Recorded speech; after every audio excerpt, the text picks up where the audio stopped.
Hello everyone, आप सभी का स्वागत है आपके अपने YouTube channel YMK education class पर। फ्रेंड्स, तो इस समय अब हम पढ़ेंगे यूनिट 3। फ्रेंड्स, इस समय हम UGC नेट के लिए यूनिट 3 पढ़ रहे हैं। फ्रेंड्स, तो आपको बता दें कि हमारे चैनल पर पढ़ाया जाता है कंप्लीट एजुकेशन सब्जेक्ट, जो कि UGC नेट जिनका पेपर 2 एजुकेशन है। बेहतर तैयारी हमारे साथ जुड़ के फ्रेंड्स कर सकते हैं। एकदम थ्योरी क्लियर कॉन्सेप्ट में हमारे चैनल पर अभी जल्दी में ही स्टार्ट हुई है। तो फ्रेंड्स, अभी जल्दी से आपने स्टार्टिंग से ही तैयारी अगर शुरू की है तो हमारे साथ जुड़ के तैयारी कर सकते हैं बेहतर कॉन्सेप्ट के साथ। तो देखिए फ्रेंड्स, आज हम पढ़ेंगे स्टर्नबर्ग का त्रितंत्र सिद्धांत। फ्रेंड्स, त्रितंत्र सिद्धांत क्या है स्टर्नबर्ग का, और मेन चीज़ फ्रेंड्स बता दें कि इस टॉपिक में ध्यान रखने की बात क्या है कि त्रितंत्र सिद्धांत है किसका, स्टर्नबर्ग। ये आपको विशेष रूप से ध्यान रखना है। जैसे कि मैचिंग में दे दिया गया, एक तरफ बहुत सारे सिद्धांत होंगे और एक तरफ क्या होंगे, उन सिद्धांत के प्रतिपादक होंगे, मतलब किसने वो सिद्धांत दिया है। तो आपको मालूम होना चाहिए त्रितंत्र सिद्धांत स्टर्नबर्ग का है, तब जो है बाकी सिद्धांत भी आपको मालूम होंगे एक दो, तो आप जो है क्वेश्चन का आंसर कर ले जाएंगे। तो देखिए क्या होता है त्रितंत्र सिद्धांत। इसमें इन्होंने क्या क्या चीज़ें फ्रेंड्स बताई हैं, कैसे क्या है वो हम पढ़ते हैं डिटेल में। फ्रेंड्स, वीडियो स्टार्ट करने से पहले वीडियो को लाइक कर लीजिए और चैनल को फ्रेंड्स सब्सक्राइब अवश्य कर लीजिए, ताकि आप भी एकदम क्लियर कॉन्सेप्ट में छोटी छोटी चीज़ें समझ सकें। फ्रेंड्स, तो देखिए क्या है कि पहला देखिए क्या है, नंबर वन संदर्भात्मक उपसिद्धांत। त्रितंत्र सिद्धांत जो है स्टर्नबर्ग का, उसमें उन्होंने पहला देखिए पॉइंट, देखिए ये बुद्धि का ही सिद्धांत है। आप बुद्धि के बारे में पढ़ रहे हैं, बुद्धि के सिद्धांत पढ़ रहे थे, उसी में बुद्धि के बारे में ही, बुद्धि का ही सिद्धांत स्टर्नबर्ग ने त्रितंत्र सिद्धांत दिया। उस त्रितंत्र मतलब तीन चीज़ों में क्या विभाजित किया उन्होंने, क्या ऐसी चीज़ें बताई, तो देखते हैं। देखिए संदर्भात्मक उपसिद्धांत। फ्रेंड्स, हमारे चैनल पर कंप्लीट हिंदी में मतलब आपको मिलेगी पूरी थ्योरी हिंदी में, डिटेल में पढ़ाया जाता है। हिंदी मीडियम के बच्चे अच्छी तरीके से हमारे चैनल पर प्रिपेयर कर सकते हैं एजुकेशन सब्जेक्ट। तो देखिए संदर्भात्मक उपसिद्धांत क्या है कि देखिए इसमें क्या बताया गया।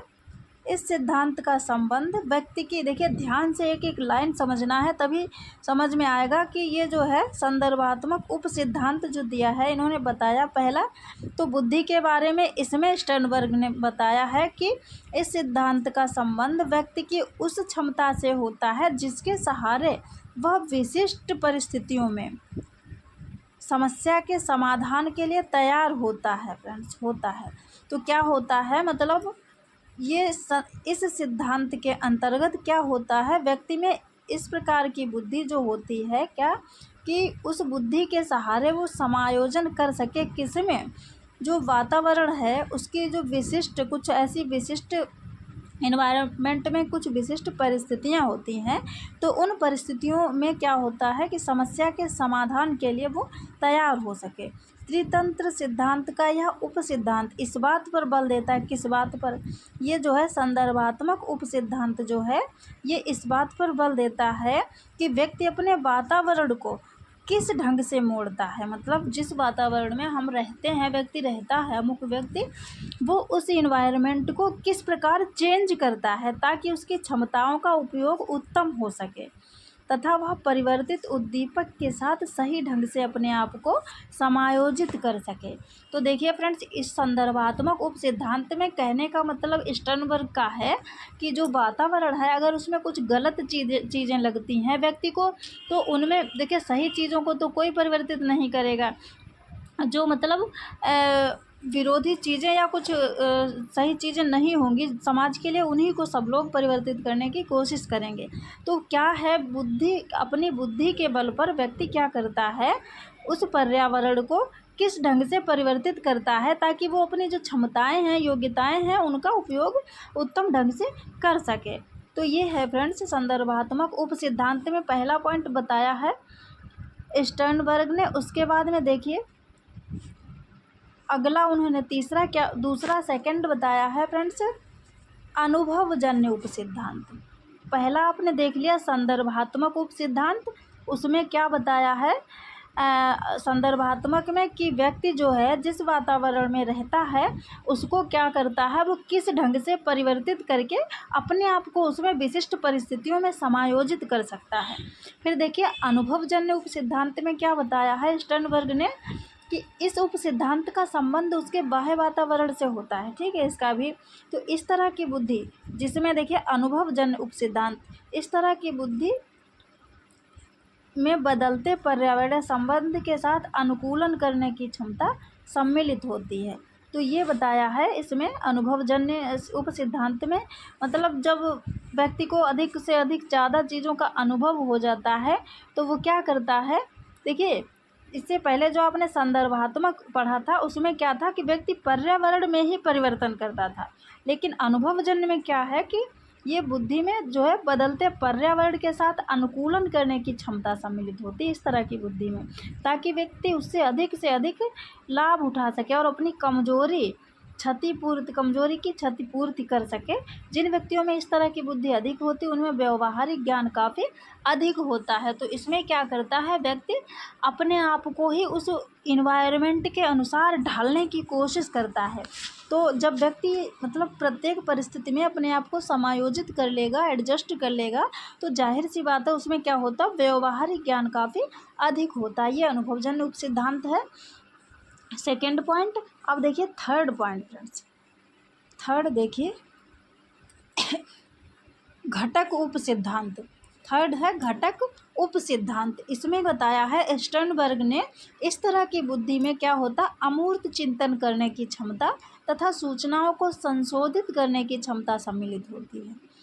जिन व्यक्तियों में ऐसी बुद्धि अधिक होती है वो विश्लेषणात्मक ढंग से एवं आलोचनात्मक ढंग से सोचने में निपुण होते हैं। ऐसे व्यक्ति कुशाग्र व्यक्ति या छात्र के रूप में जाने जाते हैं। तो घटक उपसिद्धांत जो है इसमें क्या होता है, इस प्रकार की बुद्धि जो है क्या करती है, जिन व्यक्तियों में होती है वो क्या करते हैं, अमूर्त चिंतन करने की क्षमता उनमें होती है और वो क्या करते हैं, विश्लेषणात्मक ढंग से आलोचनात्मक ढंग से सोचने में निपुण होते हैं। मतलब किसी चीज़ के बारे में जिसका भी वो कर रहे हैं बहुत डिटेल में उसकी मतलब क्या उसके गुण हैं और क्या जो है उसके अवगुण हैं, इन चीज़ों का विश्लेषण करना, आलोचनात्मक ढंग से सोचने में वो निपुण होते हैं। तो इस प्रकार के जो बुद्धि इस प्रकार के जिन व्यक्तियों में होती है वो कुशाग्र मतलब बहुत ही तेज बुद्धि के तीव्र बुद्धि होती है, प्रतिभाशाली छात्र होते हैं। व्यक्ति हो या छात्र हो तो वो कुशाग्र व्यक्ति या छात्र के रूप में जाने जाते हैं। तो ये है स्टर्नबर्ग का त्रितंत्र सिद्धांत। उन्होंने तीन तरीके की बुद्धि बताई है हर सिद्धांत में। और देखिए त्रितंत्र में स्टर्नबर्ग ने क्या बताया कि जो लास्ट में आपने पढ़ा कौन सा, घटक सिद्धांत। ये घटक सिद्धांत जो पढ़ा, घटक सिद्धांत फ्रेंड्स, इसमें क्या है देखिए कि तीन उन्होंने इसमें भी तीन बताए, 1, 2 और 3। इसमें उन्होंने घटक सिद्धांत में 3 प्रकार बताए। घटक सिद्धांत में भी 3 उप सिद्धांत बताए। कौन कौन से देखिए, मेटा घटक, निष्पादन घटक और ज्ञान संग्रहण घटक। इसमें फ्रेंड्स डिटेल में नहीं हमने लिखा है, त्रितंत्र ही सिद्धांत है। तो उन्होंने 3 प्रकार की बुद्धि बताई, सिद्धांत बताए और उसमें भी लास्ट का जो है घटक सिद्धांत आपने पढ़ा, घटक उप सिद्धांत, उसमें भी उन्होंने 3 बताए, मेटा घटक और निष्पादन घटक और ज्ञान संग्रहण घटक। तो देखिए एक एक लाइन में बस बता दें, मेटा घटक में क्या होता है कि इसमें जो है क्या करता है, उच्च स्तरीय कार्यपालक प्रक्रियाओं से होता है इसका संबंध। इसमें जैसे जिसे व्यक्ति किसी कार्य को करने के लिए अंतिम निर्णय लेता है। जैसे मान लीजिए मेटा घटक में क्या होता है, मान लीजिए किसी व्यक्ति ने कोई डिसीजन लिया कि हमको ये अमुक कार्य करना है, तो उसने मतलब विचार विमर्श करके, विश्लेषण करके, तो उसने उस कार्य अंतिम निर्णय ले लिया कि ये काम हमको करना है, कैसे कैसे करना है, ये पूरा अंतिम निर्णय ले लिया। फिर निष्पादन घटक में क्या होता है, स्टर्नबर्ग के अनुसार जो मेटा घटक के बाद में सेकंड पॉइंट है निष्पादन घटक। इसमें क्या है, जो उन्होंने निर्णय ले लिया कि अमुक कार्य हमको करना है, अब उस कार्य को संपादित किस प्रकार से करना है, वो क्रिया वो जो है किस में आएगी, निष्पादन घटक में, वो किस प्रकार से क्रिया करना है उस कार्य को करने के लिए। तो ये है। उसके बाद नेक्स्ट देखिए पॉइंट है ज्ञान संग्रहण घटक। इसमें क्या है, जब उसने क्रिया की तो नई नई सूचनाओं को एकत्रित किया और खोज की, तो इन चीज़ों को सीखने का, सूचनाओं को सीखने में वो जो है उपयोग करता है, ये चीज़ है। तो ये 3 प्रकार किसमें, घटक उपसिद्धांत जो लास्ट वाला था उसमें भी बताए हैं स्टर्नबर्ग ने। उसके बाद में देखिए स्टर्नबर्ग ने एक चीज़ और, ये पूर्वी नहीं फ्रेंड्स, पूर्व है। पूर्व वर्ग के अनुसार व्यक्तियों में 3 तरह की, कितने, 3 टाइप्स की बुद्धि होती है, ये भी स्टर्नबर्ग ने बताया। कौन कौन सी बुद्धि, विश्लेषणात्मक बुद्धि, सृजनात्मक बुद्धि, व्यवहारिक बुद्धि, ये 3 तरीके की बुद्धि बताई है स्टर्नबर्ग ने। तो क्या किया देखिए, विश्लेषणात्मक बुद्धि, इसमें हमने डिटेल नहीं लिखा लेकिन एक लाइन में बस बता देते हैं। विश्लेषणात्मक का मतलब कोई भी चीज़ है उसको विभिन्न टुकड़ों में, अंशों में, भागों में बांटकर समाधान करना, ठीक है, उसको भागों में बांटकर किसी चीज़ का समाधान करना। तो ये बुद्धि बताई व्यक्ति में होती है। सृजनात्मक मतलब कुछ नई नई चीज़ों को खोज करने की, कुछ नया सोचने की जो ज्ञान हो, क्षमता होती है वो। व्यवहारिक बुद्धि समाज में अपने आप को किसी भी परिस्थिति में समायोजित कर लेने की। तो ये बुद्धि, ये 3 प्रकार की बुद्धि स्टर्नबर्ग ने बताई है। तो फ्रेंड्स यही है स्टर्नबर्ग का त्रितंत्र सिद्धांत। और ख़ास करके आपको देखिए इसमें संदर्भात्मक उपसिद्धांत, अनुभवजन्य उपघटक सिद्धांत, ये सारे आपने पढ़ लिए। तो इनका नाम अलग से पूछे जाने की संभावना नहीं है।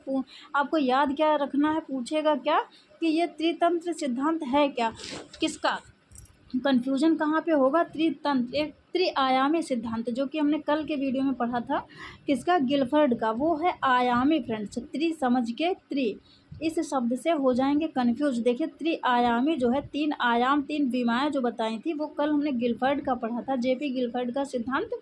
और ये स्टर्नबर्ग का त्रितंत्र है फ्रेंड्स, त्रितंत्र सिद्धांत। जब तंत्र आए इसको याद रखना, तब है स्टर्नबर्ग। और जो त्रिआयामी तो वो है गिलफर्ड का फ्रेंड्स। इतना कन्फ्यूजन यहाँ से याद रखिएगा। बाकी इसके अंदर का जो है विश्लेषणात्मक बुद्धि, ये सारी चीज़ें थोड़ा थोड़ा मैं बता दिया, उतना तो याद ही रहेगा, लेकिन मेन जो याद करना वो आपको बता दिया। तो फ्रेंड्स आज के लिए इतना ही, मिलते हैं नेक्स्ट वीडियो में, तब तक के लिए बाय।